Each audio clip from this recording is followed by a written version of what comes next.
Alright, so we went through the hive yard, did a little bit of an audit, and we definitely have two hives that are weaker than the rest.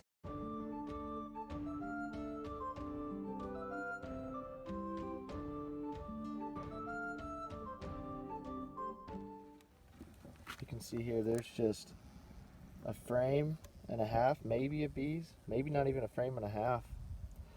So this one is obviously going to have trouble. It's not very heavy either, so not a lot of resources. We are going to transplant this guy into its new home in the shed, way up yonder ways there. And then we will see if that improves their lifespan. Here's the other one here. Not much activity. 2 frames, maybe 3. So we're going to put them in the transplant box and move them up to the shed. Alright, so this is basically the design. It's on the shelf, built to expand if this works and we like it, or if we need to do this more in the future. We've got entry and exit tubes, obviously, 1 tube per box, connected to the outside of the shed. The outside of the shed has these little 45 degree fittings, and I don't think we have to worry about mice 2.5 feet off the ground, but I put those screws in there just in case. Now we've got some ventilation holes in each one that's sealed. I don't know if that's enough. We talked about maybe adding another one, but we'll see. And then inside, obviously there's a framework that these rest in, so they can't come off.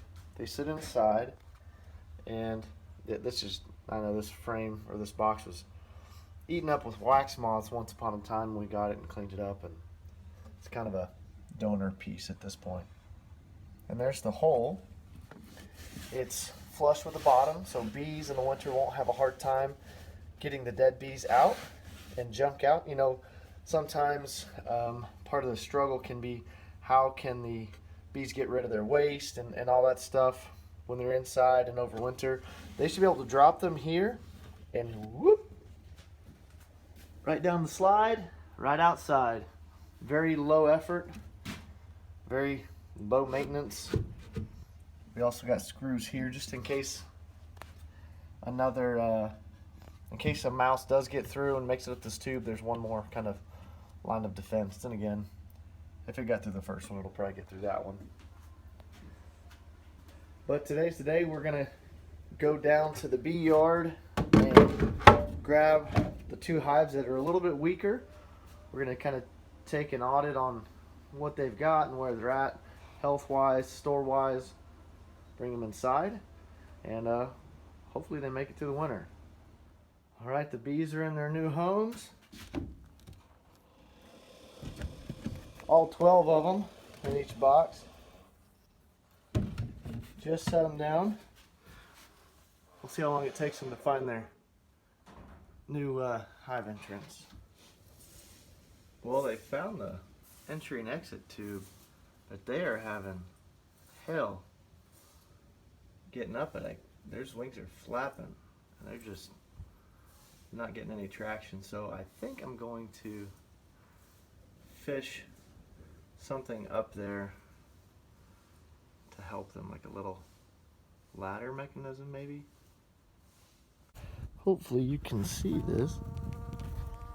That little wire hardware cloth ladder I attached to the mouse guard screws, and it actually rides on top of that tube the whole way, so they can walk all the way up it and not block the exit when they try to discard their waste. Alright, so the wire ladder didn't really work because the bees weren't smart enough to figure it out, but the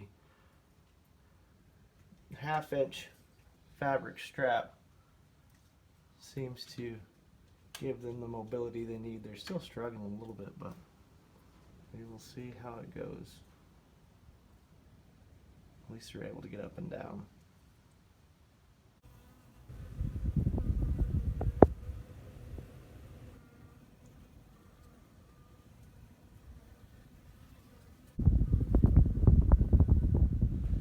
Sorry if it's windy. Wanted to clear one thing up before I end the video here.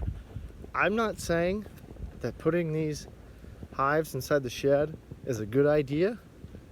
I'm not saying we did it right, and I'm definitely not encouraging anyone else to try this. This is experimental.